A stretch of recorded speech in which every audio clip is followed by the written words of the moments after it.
Les polychlorobiphényles, appelés PCB, sont des substances chimiques industrielles appartenant à la famille des polluants organiques persistants. Ils ont été autrefois utilisés comme fluide diélectrique principalement dans les transformateurs électriques et les condensateurs.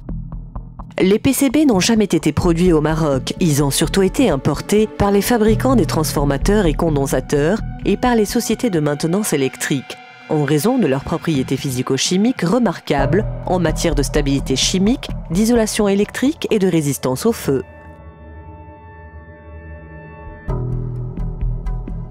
La production des PCB a été interdite dans les années 80 dans la plupart des pays, en raison des risques avérés sur la santé humaine et l'environnement.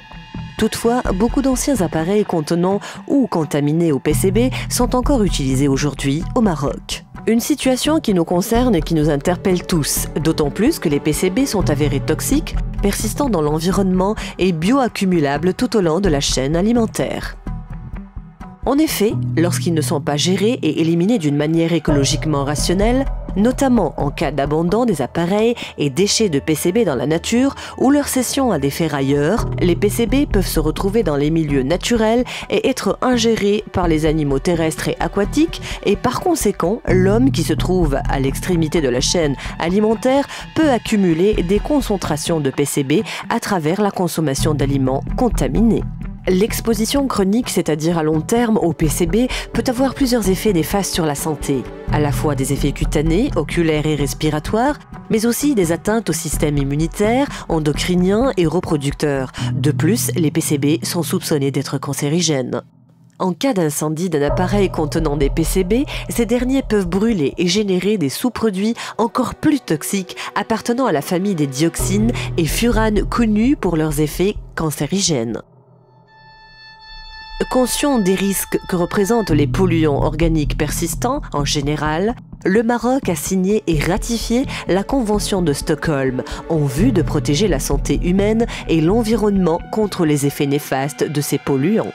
Dans ce cadre, le département de l'environnement met en œuvre, avec le soutien financier du Fonds pour l'environnement mondial et en étroite collaboration avec le Programme des Nations Unies pour le développement et l'Organisation des Nations Unies pour le développement industriel, un programme visant la gestion sécurisée et l'élimination écologiquement rationnelle des PCB. Ce programme offre un accompagnement administratif, une assistance technique et un appui financier à tous les acteurs concernés en vue d'assurer une gestion sécurisée des PCB.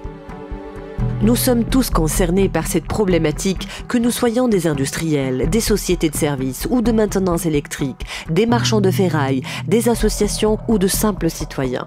Par des gestes simples, nous pouvons tous contribuer à la préservation de notre santé et de l'environnement. Si vous détenez ou suspectez des appareils à PCB, transformateurs, condensateurs ou autres, il ne faut surtout pas vider leur contenu dans la nature, manipuler leurs huiles dangereuses, les brûler puisque leur incinération non contrôlée génère des gaz plus toxiques. Et il faut impérativement aviser les services concernés du département de l'environnement pour prendre les dispositions qui s'imposent. Saisissons tous cette occasion et unissons nos efforts pour un environnement propre et sain.